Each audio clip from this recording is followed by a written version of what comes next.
Bliss and Grit is an entirely listener-supported show. Supporting us is also designed to support you through keeping the episodes rolling, but also through rewards for your donation, like a getting started guide, a private forum, and downloadable meditations.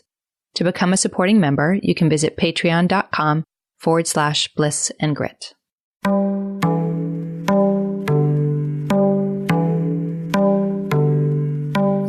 Hello, beautifuls. You're listening to Bliss and Grit. I'm Brooke Thomas. I'll be joined soon by my dear friend and co-host, Vanessa Scotto. On the show, we're talking about being on the awakening path and what does that actually mean? What is a real evolution of our lives?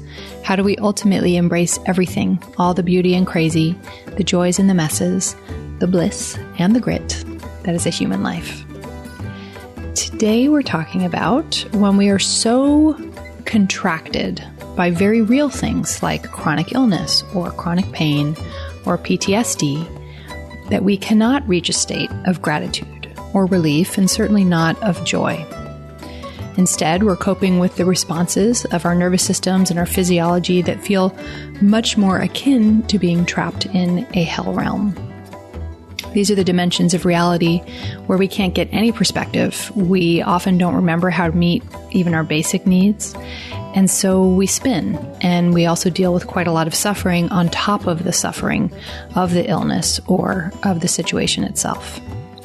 So we're getting into how to survive and how to work with these states. They're very painful and disorienting, and there are ways to open up some workability even when you're in the midst of one. If you're enjoying the show, we would be thrilled if you left a review on iTunes or on our Facebook page, which is Bliss and Grit. You can also go to blissandgrit.com and subscribe to get our weekly digest, or you can become a supporting member at patreon.com/bliss and grit. Vanessa and I also both work with clients privately as they navigate this path. So sessions with us can also be another way to support our work and at the same time to get some very direct and intimate support for yourself. Last thing, we curse. If you're new here, heads up on that. So headphones if there are kiddos around. Okay, here we go. Hi, Brooke. Hey, Vanessa. Where to begin this week? So this week, I'm still reflecting on the interview we had with Will Pye. And I'm sure a lot of people felt this way, but one of the things that strikes me the most in sitting with Will Pye was his joy. You know, the way he smiled, the level of gratitude that he naturally was able to reach in the aftermath, despite living with a diagnosis of brain cancer. And I thought that was really interesting because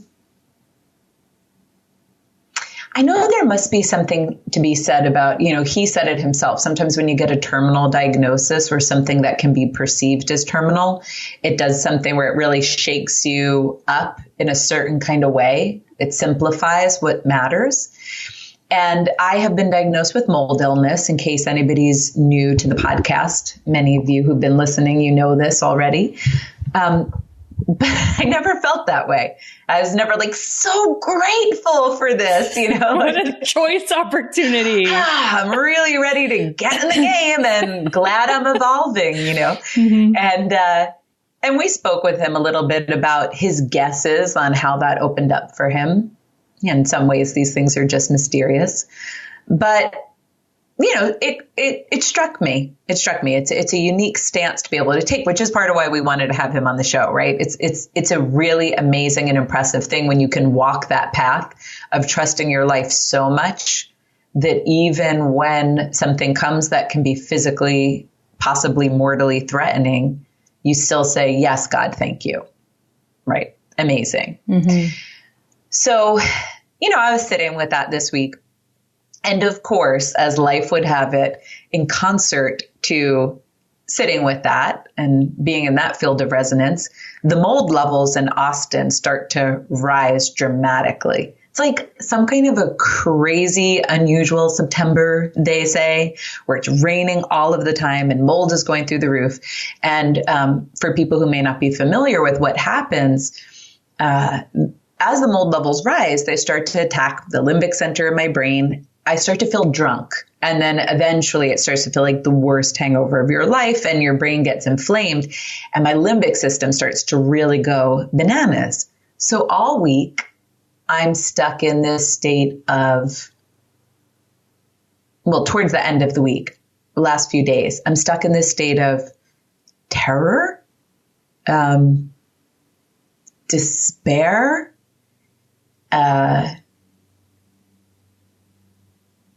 like all those old critical voices keep pouring in. And the interesting thing is, like, in moments like these, especially when, you have an illness, like a question such as, should I leave Austin arises? Like, oh, should I get out of town and just remove myself from the environmental factor?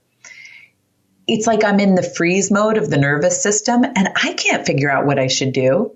Right. And there's all these like big questions, like, should I leave? If I should leave, when should I leave? And where should I go? So there's these like larger questions, but there are smaller questions like, do I tell a friend that I'm having a really shitty time, or do I keep it to myself? When my husband says, oh, should I go meet so-and-so for coffee? Do I say yes and let him live his life? Or do I say, no, it's easier for me if you're around, right? Like there's all of these things, but I notice that my body's in this complete freeze mode, which just makes the terror get more, because it's almost like, something's wrong, but you don't know what to do about it, right? Which the ego loves to know what to do about it. So one of my blessings in having dealt with this is having this great level of awareness. I know this isn't me. I know it's my nervous system. I know it's my neurobiology. Possibly it's ancestral trauma. Possibly it's some of my own trauma from having endured this. It's like I have very clear awareness, which gives me some spaciousness and some patience.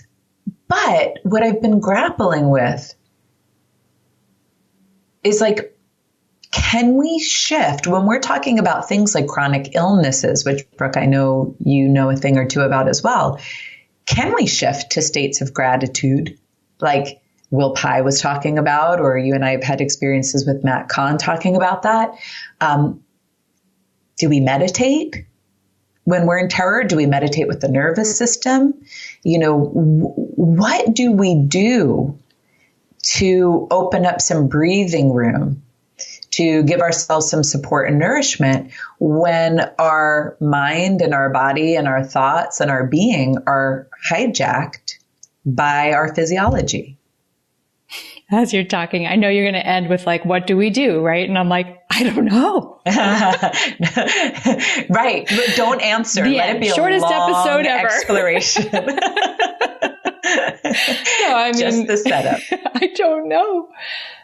This is something that's a lived inquiry for both of us in such an intimate way and very, different ways. But for those who are new to the show, so I had a birth injury when I was born, had my fair share of trauma when I was a kid on top of that, and grew up with chronic pain, jaw disorder, spine pain, hypertonicity, and a seizure disorder. I had petit mal seizures. So I grew up with my body not being the friendliest place ever. And my work is in the wellness field. My work is as a rolfer. I primarily work with people who are dealing with chronic pain or mobility issues.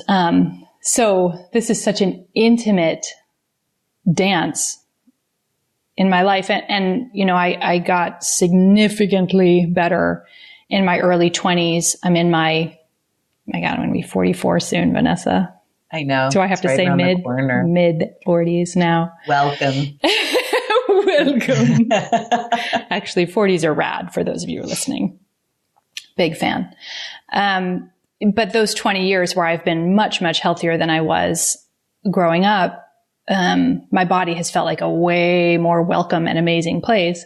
There's also been still health issues or, backslides, things come, things go. So that intimacy with body crisis is a big part of my life. I work with coaching clients who are dealing with chronic illness, and there are so many ways in, right? For like, how do we get more awareness and how do we get a little accessibility so that it doesn't grab us? And I think it's worth defining what I mean by it, which is like what you were saying, that there is, when you have a chronic health condition, there's suffering. There's suffering of the body.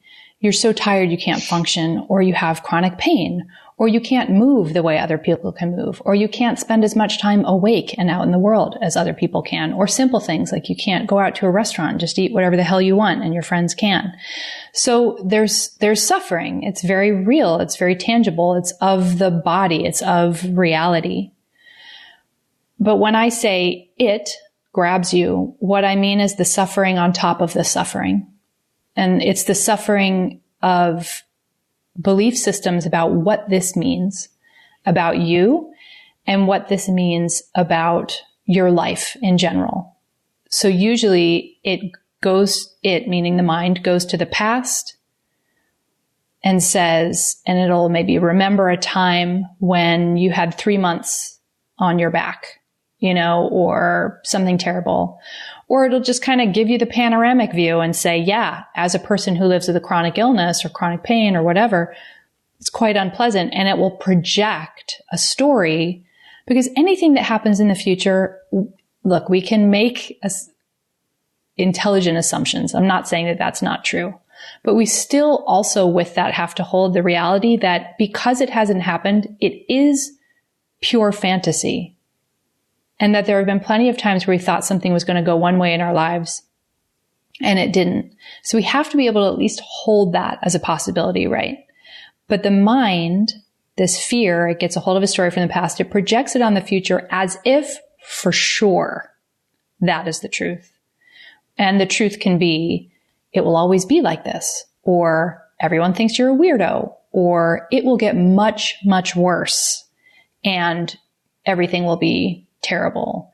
Everyone thinks you're crazy, whatever the stories are. So that's the suffering on top of the suffering of the body. And I think that when we can get some pliability, and of course we can talk about ways to do that, because that's where I went into my I don't know, because there are just so many ways in to getting this pliability so that those two layers of suffering are not adhered. And I think sometimes we can even find that when they de-adhere, when the suffering on top of the suffering isn't so believable or so tenacious or just hooked in, that our relationship with the tangible suffering of the body, pain, fatigue, whatever it is, that we can start to develop a relationship with it because it's not the enemy other anymore. And as soon as it's not the enemy other, things do open up in a way where we can have a different kind of rapport with the reality of who we are, none of which is predicated on needing to get better, feel better, be better, do better. It's just the reality of whatever's happening in any given moment. And I think that's the key thing, is that pain and illness, they can mushroom and they can spiral in such fast and compelling ways. And this is true about anything that we're afraid of, but our bodies are kind of anything we experience in this life has to happen through a body. As long as we're alive, it's happening through our bodies. And so when our bodies have certain kinds of barriers, the fear can very quickly escalate about, I'm doomed. Right. And so you can observe those types of thoughts. And I agree with you, Brooke. The body is fundamental. So, you have certain limitations that get imposed by whatever you're coping with. And let's say in my case, I can't go outdoors. So I'm stuck in my house. And then I have the discomfort of sitting around on my couch all day, for example. But then my mind starts to go and it goes, well, look at everybody outside. You know, what are those people doing, right? And like, oh, Mario went out. I guess this is life now. I live on my couch, right? So you can notice the spiraling thoughts that keep intensifying it, right? And the despair grows as the thoughts kind of gather momentum. But additionally, what I experience it as, and I think, you know, we've been kind of pointing to this as well, is it's like I'm in a different dimension of reality completely. Mm-hmm. Yeah. Right. And Brooke and I have kind of talked a little bit about dimensions of reality being, you know, they're dimensions of perspective. When you're in a different dimension of reality, it's what you're capable of perceiving, seeing, knowing, feeling, accessing. And when my nervous system gets really hijacked, when my limbic brain is just being pushed on, it feels more like a hell realm. It's like, what's accessible? What's accessible seems to be suicidal thoughts, you know, despair, disconnect. I'm the worst, you know, I'll always be the worst. That seems to be the flavor of thought that runs through my mind, right? Possibly everybody's mind. So what's interesting is it's like, I can start to see it. So luckily I have this awareness, and I've luckily had it for most of my illness. I feel like thankful for my meditation practice for that reason. I've mostly had awareness. Okay, this isn't me. Something's happening. Sometimes it takes me a few days to notice, but I can see that. And I can see that thought's just adding suffering on top of suffering. And that thought's not wholly true. It's almost like I could do a Byron Katie style check on it. And yet 10 minutes later, there's that thought, right? Coming right back through, because it's almost like I'm still jammed into a certain dimension of reality where this is the flavor that's available to me. I was listening to a Hay House radio episode with Matt Kahn, and he was talking about gratitude. And he was saying, you know, when he wants to access gratitude, especially when we have tough things like this happening in our life, like he'll look at the date. So today's September 23rd, 2018, and he'll say, well, that date will never happen again. It's never happened before. It'll never happen again. And that's one pointer to what you were saying before, Brooke, like every moment is new and you're projecting the past onto the future. And that, like, you know, released a little gumminess. And then he started talking about, can you find gratitude? Now, of course, I can't quite get to the stage where I'm like, I'm grateful for this illness. Yay.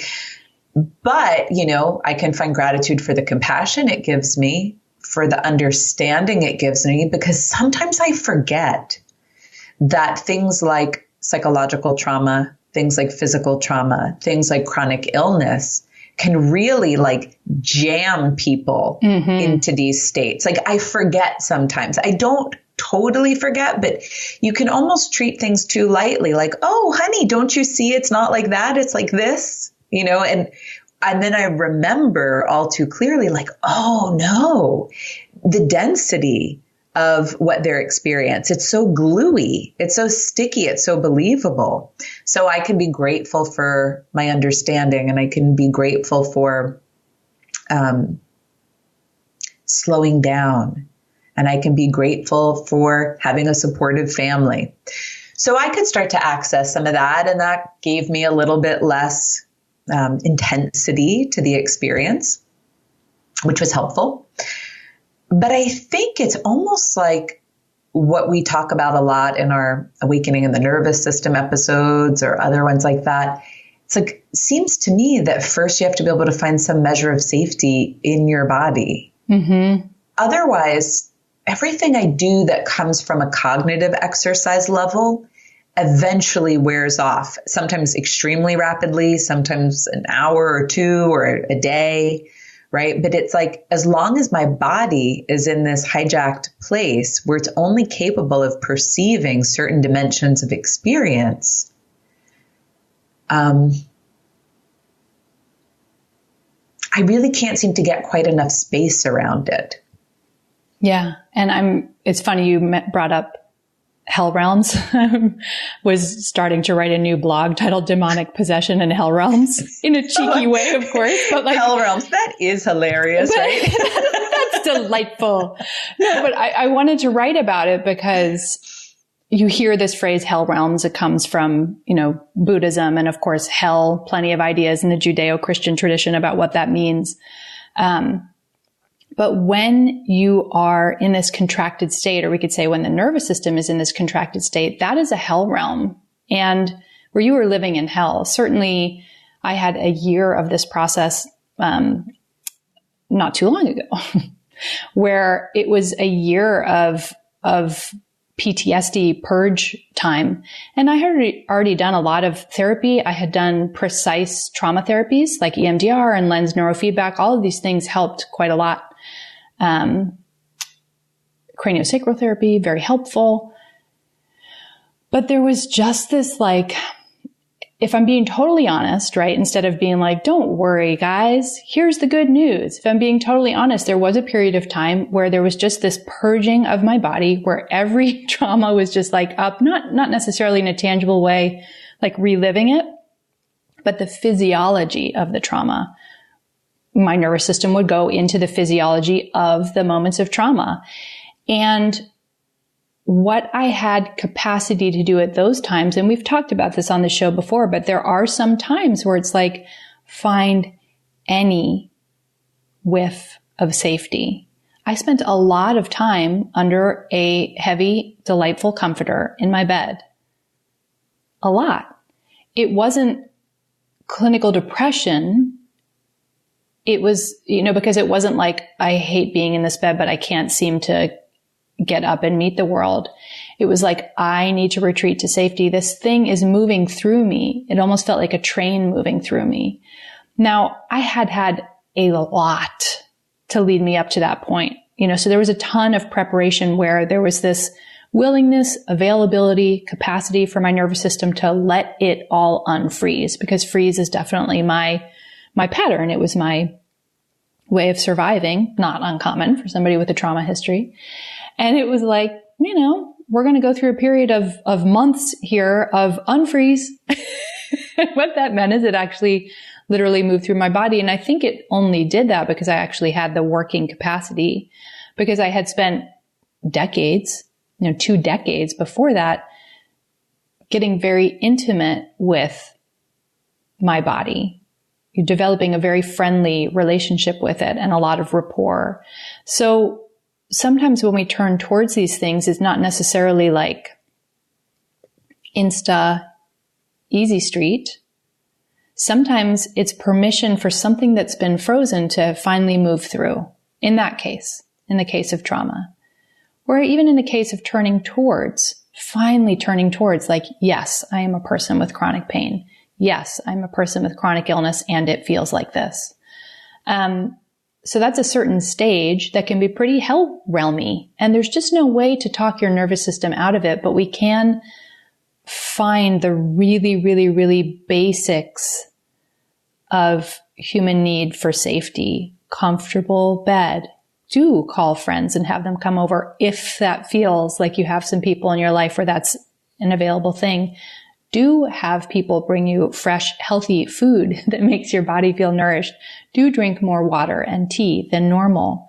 And I don't know where, but I remember hearing Jeannie Zandy talk once about her dark night experience, and that there was just a period of time where it felt like she was in a sweat lodge, and she was crawling on her belly on the ground to find the 1 millimeter of cool air, and just letting that 1 millimeter of cool air lead her to the exit, to where there was more cool air. And there are periods of time that just feel like that. And I'm not bringing this up to be a super bummer, which I know I have a tendency to do sometimes. Like, my personality structure can hang with despair pretty well. But there's so many ways that that's great news, right? Because I'm not trying to sell anyone a insta feel better potion. And that if we can know in those moments, there are some periods of time where we are sniffing along the ground for any whiff of fresh air. And that's the beginning. That's the beginning of finding safety. Now, once we get some basic needs met, rest, get in bed, drink extra water today. It sounds silly, but honest to God, when we're in these kind of hell realm places, those things become so potent and so powerful. Take a bath. Take a bath. That was huge. It seems so funny. Yeah. Like put on noise canceling headphones and an eye mask and just lay in your room and like feel cocooned. Put on the AC to the just right temperature, whatever it is, And that is a beginning. As opposed to, because it would be very easy for the mind to grab onto that and tell a story of, wow, you're really a mess. And I think that for sensitive people, we get that story internally a lot. Wow, you're really a mess. If your need is this great that you have to lay around in your room under a comforter for this long, or like, wow, this sensation in your body means you are really fucked up. Or like, what is wrong with you? If we can just say like, hell realms are real. They're a state of the nervous system. They're a particular dimension of reality, meaning we're perceiving ourselves, our lives, and our physiology is having a certain kind of experience. And it is temporary. And so my job, while I'm in it, while it's here, is find basic safety. I mean, is that your experience? Like where you feel like just those teensy wafts of safety can be the beginning of more workability? Yeah, because it's almost like until that happens, usually I'm stuck in the judgment that you're describing, right? And it's not that Vanessa has this judgment. It's like this judgment is running through my cranked nervous system. So on my normal day, I don't think, oh, you have a problem. You're so screwed up. What's the matter with you? And I would never think it of a client. I would never, that's not what arises for me naturally. But in that cranked nervous system, there's so much of this is a problem, you're a problem, right? And it feels true. Right. That is what hell is. It's this completely dualistic state. And there is a problem and you're a problem. And you just keep bouncing back and forth. So either I feel a victim of this problem that I could label mold illness or the problem that is elevated mold outside or something like that. And then you feel sort of forsaken by God, right? Like, where's God? Why are the mold levels rising? Like, as if, God did something to me. And then I'm a problem, right? What's the matter with you? Are you crazy? Why can't you shouldn't you just, and it is, there's a teacher, Neelam, that you and I both studied the nervous system with, an awakening.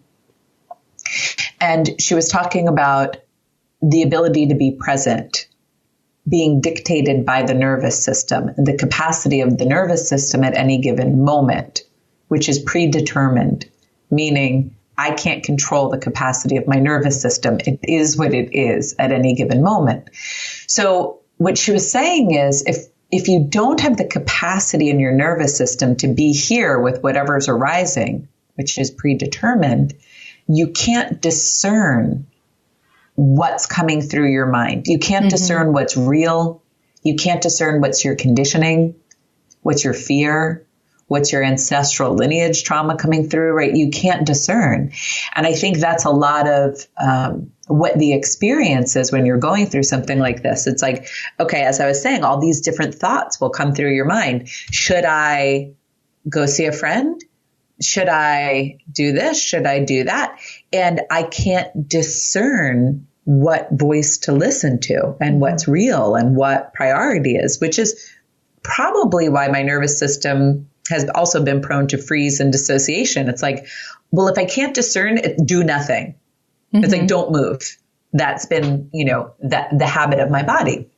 And I think she says that her definition of trauma is the energetic residue that's still present in your nervous system. Right. Which is so interesting because, I have to imagine, let's say in a moment like this, yes, mold's been shown physiologically to attack the limbic brain. So I know that there's some outside energy that's influencing this sensitive body of mine.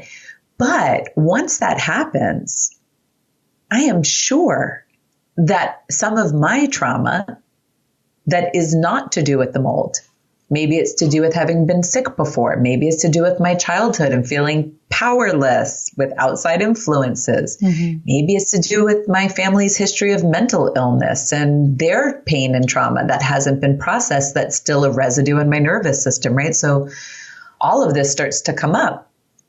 So I've been thinking, but I haven't been totally able yet to play with it. But I've been thinking that Neelam's approach, which is to just do your best tenderly and kindly and lovingly to follow sensation so that you can help your nervous system and brain come to the present moment, mm-hmm. bring their awareness to the present moment. Because you're always present, but your attention may be distracted with your thoughts or, with your projections. And I think that may actually make a difference, because have you ever tried Judith Blackstone's fundamental consciousness meditations when you've been hijacked? Yeah. Oh, yeah. They're quite helpful. Very helpful. I don't know why I don't do it more when I'm hijacked. Well, because when we're hijacked, the last thing we have access to is like, what was that? I mean, we should just put Post-it notes up around our house. Do attunement to fundamental consciousness. I swear to God, it's helpful. Oh, right. See the Post-it note. Right. I just thought that today. I was like, okay, as soon as this is over, I have to remember to write myself a note. Like, dear hijacked Vanessa, here's what helps. I promise. I actually love that idea. The dear hijacked Vanessa, dear hijacked Brooke. Yeah. Post-it note somewhere, because that's the thing, is that category of your brain, here's what's helpful category. It's just offline. It's gone. And most people aren't trained in this, don't have this level of understanding or awareness. So, even though I might have a beloved husband, I mean, he's the sweetest, thank God, so blessed for that. And I have really good friends and everything. It's very rare that someone can say, honey, find safety and come to your body. And can you be here now? And just be here. And that meditation that works for you every time, that's all you have to do. You don't have to figure out anything else. All you have to do is that. Right? Like, there's no voice of wisdom for most of us that's going to come from the outside to remind us, which is maybe part of what makes it feel so spirally. Is like, you're in it, you don't know what to do. It feels like you have to do something, but you're so confused and powerless, right? Like, it only amplifies the whole intensity of the thing. So to be like, dear hijacked Vanessa, you're not a problem. Yes, you are lovable. No, not everyone hates you. Right. Yes, there's nothing you can figure out from the mind. Yeah. Those thoughts seem interesting and like they're going to lead you somewhere. They're not. It's okay. Yeah. Yeah. You only have to do this. Meditate and breathe. Mm-hmm. Don't try to solve everything.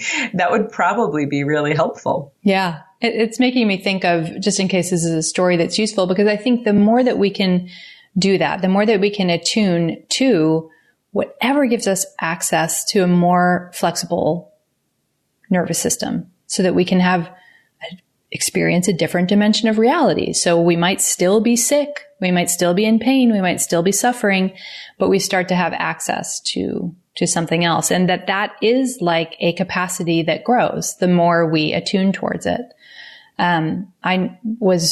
This was maybe a couple years ago. I was driving my car. I was on the highway and I had an experience which is very common for me, which is my brain got hijacked thinking about a traumatic incident from the past.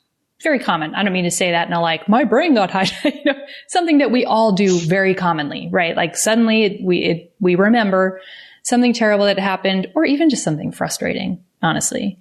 But it started to feel so large. I just wasn't there anymore. Like in the car, I was totally captivated by this memory and feeling all the fear and the fear of the moment. And then also all of the stories, I can't believe that happened. What was I thinking? I should have known better, blah, blah, blah, all the things.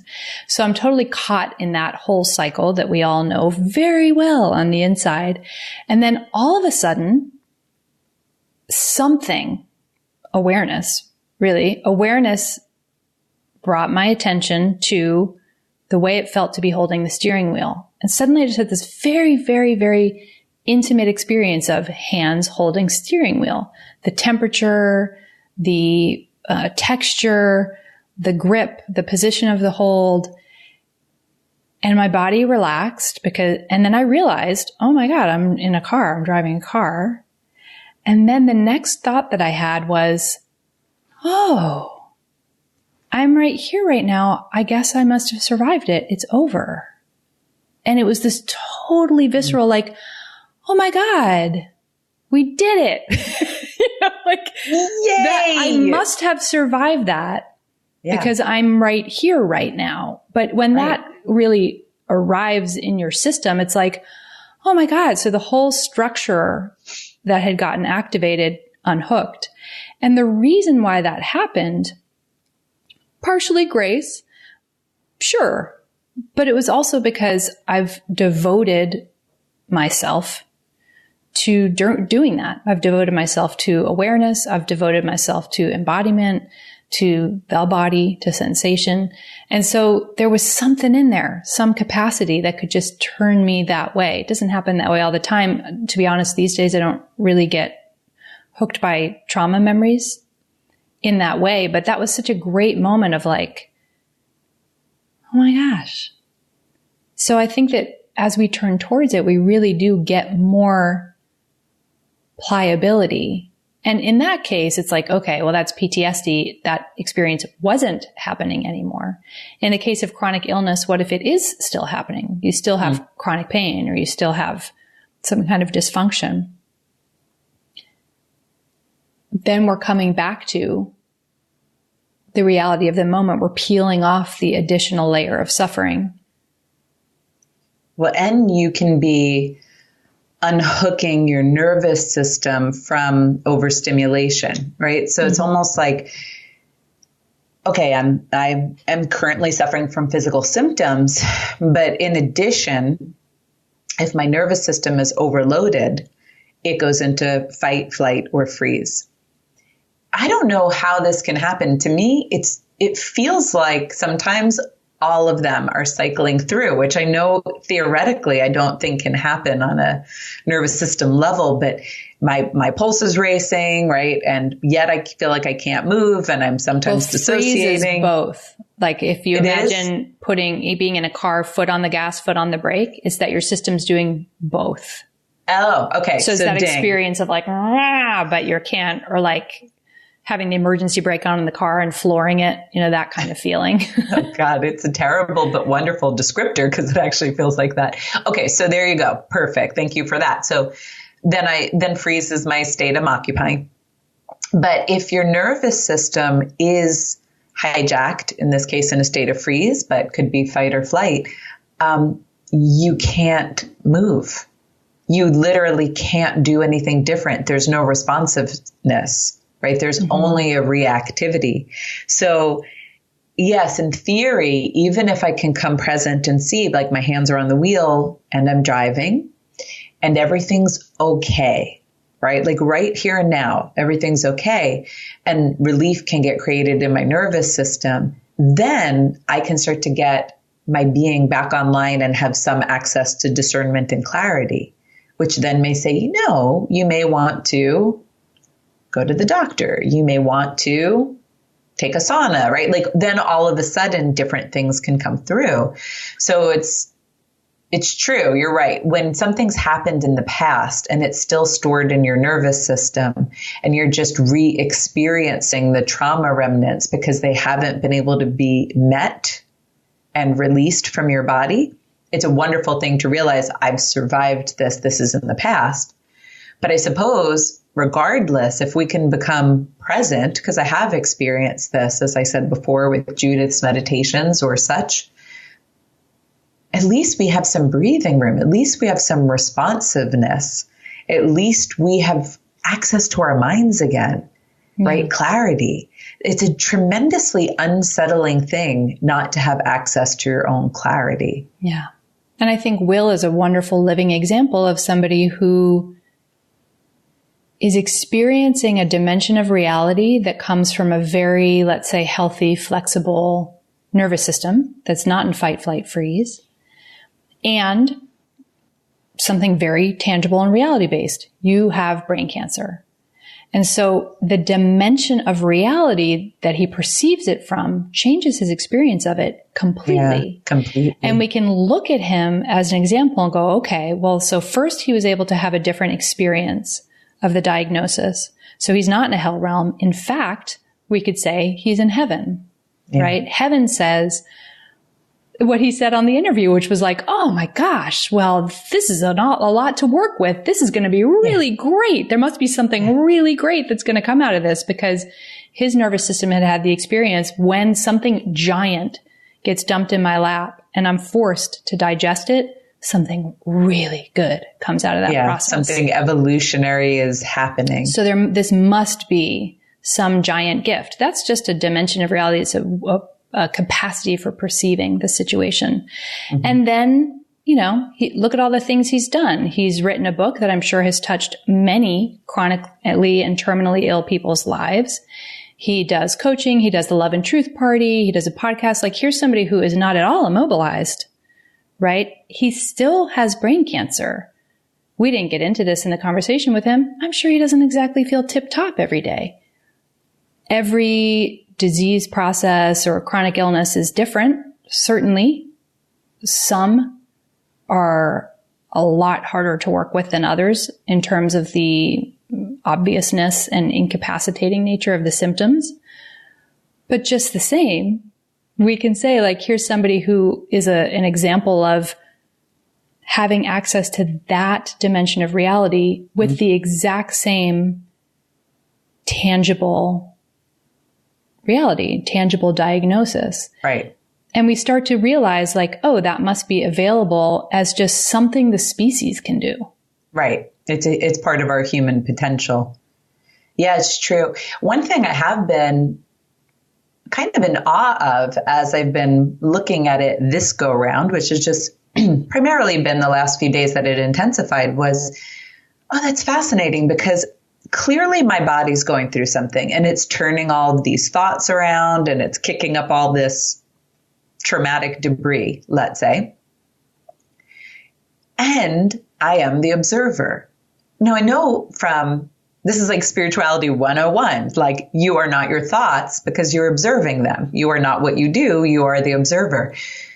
But it was really cool to have a reminder moment of that. Like, no matter what my body was going through, and no matter the thoughts that were stirred up in reaction to my nervous system and my brain being in a certain position, I am the observer, which then means I'm not just my body, which is a really awesome thing to realize.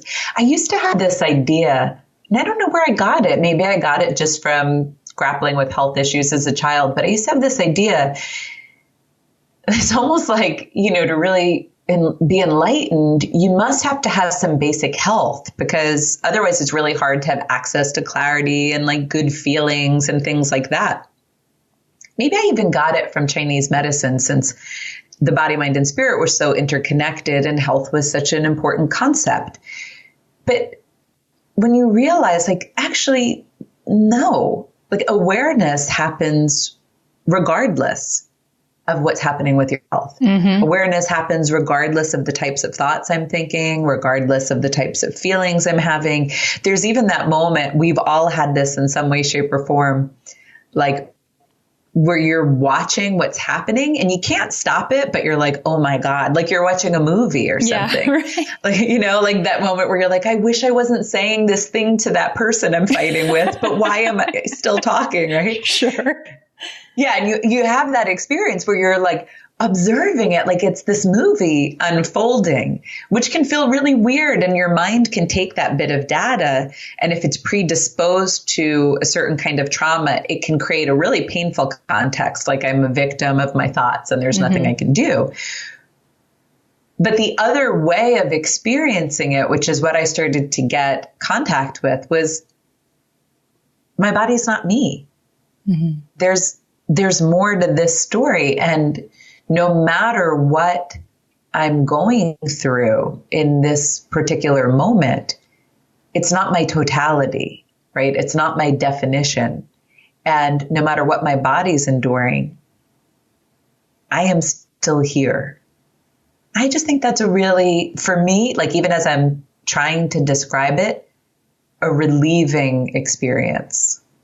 Totally, because suddenly you're not trapped. You're not trapped in your viewpoint. You're not trapped in your symptoms. None of those things are static. I mean, that's what our mind does, is it tells the forever story or the it will get worse story. Yeah, and the doomed, like so much doom when you're in that kind of a contracted state, right? Mm-hmm. Yeah, and I don't know why this comes to mind, but I'll share it because it seems like it's what wants to come forward. There can be a way when we're in a hell realm. So our nervous system is contracted, and let's say, because it's what we're talking about today, we're suffering with a chronic illness or something physical or something that feels like we just can't easily get away from it. Yeah, we can't shake it. That we can hear conversations like this, and we can either do the thing that we all know about, which is bright side it, right? Like, no, I'm super grateful. I'm going to be grateful. So we, I think, know that pattern well enough. So I want to look at a different pattern, which basically says, the mind says, give me proof that it will work in my situation, and I'll try it.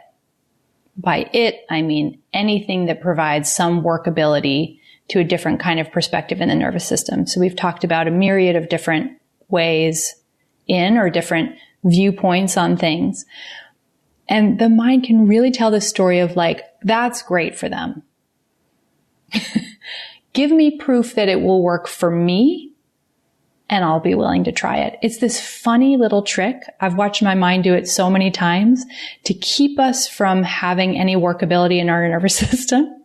And so just give a little like look-see for that fellow, not in a like he's the enemy who needs to be eradicated, because it's actually this very, I think, for most of us, sweet young part that was kept safe by being like the skeptical one. You know, by being the one outside the group being like, you fools can go do whatever. I'll be over here keeping myself safe from hurt feelings, from trying something that might fail, from feeling humiliated, whatever those things are. So if we can see that as like this very, very sweet, albeit misguided internal part of ourselves, then maybe we can get hip to it a little bit. And that can be the beginning of more workability in the nervous system, because there's just willingness to do whatever is available. Willingness to, like, let's say the mind is saying, I need to figure out, you know, I'm in panic mode. I feel like shit, and I need to figure out what the next steps are, and I can't make a decision, and I don't know what's wrong with me. And then the mind spins. The willingness to say, to look at your sticky note, dear Hell Realm Brooke, I know you think your mind is going to come up with a great solution. Instead, sit in a quiet room, pull down the shades, and do the attuning to fundamental consciousness. And the mind will go, oh, sure, give me proof that that's real. How is that really going to be useful? And we go, I see you, sweet skeptical part. I get it. But the sticky note says, and to really try it. So I just want to bring that character, our skeptical character, into the mix here, because it's one of the ways that we can seal ourselves into a hell realm. And we don't have to be willing to look in a mirror like Stuart Smalley and say every day in every way, I'm getting better and better, or people like me, they really like me, whatever. What really works? You have permission to nap in your bedroom this afternoon. You have permission to not figure anything out and to do a somatic meditation. You have permission to stop everything you're doing and make a cup of tea. Small things. You got me thinking about, if I had a little voice, I think it would be more like an Eeyore character. Like, why bother anyway? You know, it's got that like doom and gloom kind of thing to it. And it is sweet. I mean, that's only a really innocent part of myself that at one time in my life experienced myself quite trapped in what were traumatic circumstances for me, right? It's like most of us were children at one point, right? And if anyone had childhood trauma, you were kind of trapped if you think about it, right? Kids can't leave. And so in that case, you can experience yourself as like learned helplessness would be the psychological term for it, right? I'm just calling it Eeyore, and the learned helplessness can also be another one of the little characters that come up. And when that arises, the most tender way we can move with it is like to kind of turn around and give it a hug. Yeah. Right? Because it's just a part of you that at one point learned physiologically, cognitively, that there's nothing to be done, that it's all just happening and there's no way through it. So it is interesting. Maybe everyone can get to know their own little characters and how they come up, right? And they come up usually because of imprints of trauma on our nervous system from the past. These aren't created by us, the same way as we never choose how our nervous system will respond, right? That is chosen. That is unconscious. We don't choose our nervous system capacity on any given day. Neelam likes to make sure everyone gets the point. It is predetermined. So stop being so hard on yourself is the implication of her message, is predetermined. So maybe we can all look for our little characters and write Eeyore a note too. But the other part I wanted to bring in based on what you said, Brooke, was expectations are so interesting.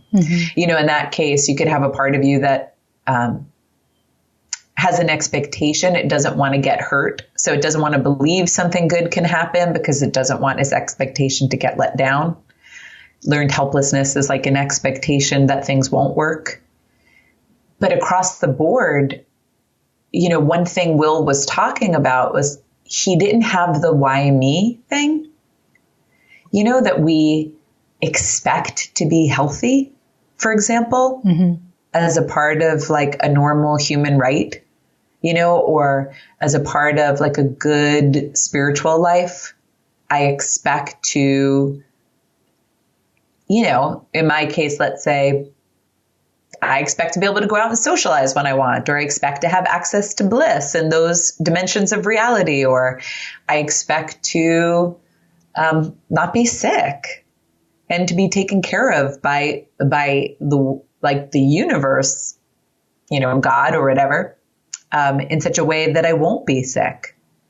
So when you start to see those expectations, I think those are other little things that create suffering, because it makes it hard to be here, right? Because then it feels like there's a problem, right? That's when they call it resistance, but resistance always has this conscious energy to it. Like, there's someone in here like resisting it. You can stop doing it. Yeah. Right. And I don't like the implications of that, but these thoughts can become barriers, because if this isn't supposed to be, then naturally I'm not moved to just sit with it as it is and move to work against it or to fight it or to try to solve it, right? And that's all fine in due course, because if you don't have access to the here and now, so you can't access clarity without your conditioning or trauma fuzzing out your reactions, you don't know how to move in a way that's really the most loving and intelligent. So it's almost like observing how we expect things to be. Oh, yeah. I mean, and seeing reality. If we can let it be a little comedic in the moments when it's a possibility to notice how comedic it is. No, that's not the story of my life. The story of my life is the one that I decided how it's going to go. You know, like I could say, no. The story of my life is not someone who grows up with chronic pain and mobility issues and neurological issues. No. The story of my life is I'm super healthy and I'm a high achieving gymnast and a marathon runner, and I feel awesome all the time. I have one of those bonkers immune systems where I never get sick. Yeah. Blah, blah. No. You don't understand. That's the story of my life. And it's like, what are you talking about? Who are you arguing with? Reality is reality. The story of your life is the thing that's happening. It's the movie you're watching. It's the movie you're living. It's only that. And that kind has been great about that too. Like, would you go into a movie and be like, and people do this, right? Movies, TV shows. No. Don't get together with that guy. Get together with that other guy. Or like, no. Like, It shouldn't be like this. It shouldn't be like this. It's just what's happening. Well, it's got to like loop back to the conversation we had on basic trust, I suppose, at a certain point, because when you get to the position when you accept, okay, this is how it is. If you are blessed enough to have some trust in your system, it can really become a wonderfully awake position because you go, okay, this is how it is. And if it's happening, it's for my evolution. I may not be able to understand it. I may not be able to make sense out of it. I may wish it to be different. All of that may be true. But there's some rhyme or reason, right? There's some rhythm to these things that's in some intelligence. And I think when that hasn't been something we've easily been able to access, some measure of trust, which probably goes hand in hand with having a nervous system that gets hijacked easily and has a lot of reactivities in it. Again, it goes back to then you're just the ego mind. And the ego mind is part of the body and it's limited by time. And it thinks, I, Vanessa, must solve this to save my body right here and now or else.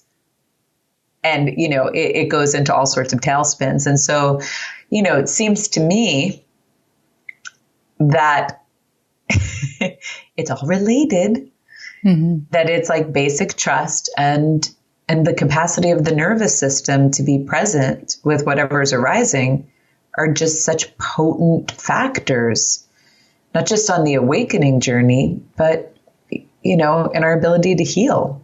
Yeah, just being alive as a human.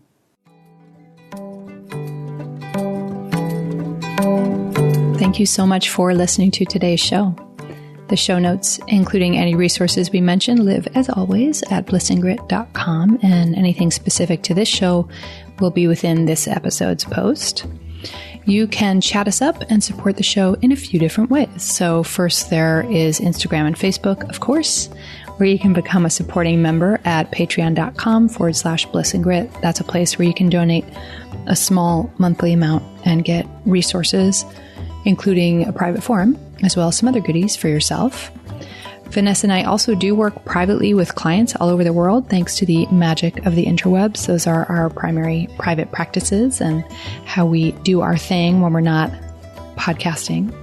So information about that and how you can find our private practices are also linked on the Bliss and Grit website, or you can just go to vanessascotto.com or brookthomas.me. We're so grateful for the reviews you've written, for the membership support that you've been providing, and for all of the notes that you send. Here's a review on iTunes from Tanya Mark. Love this podcast.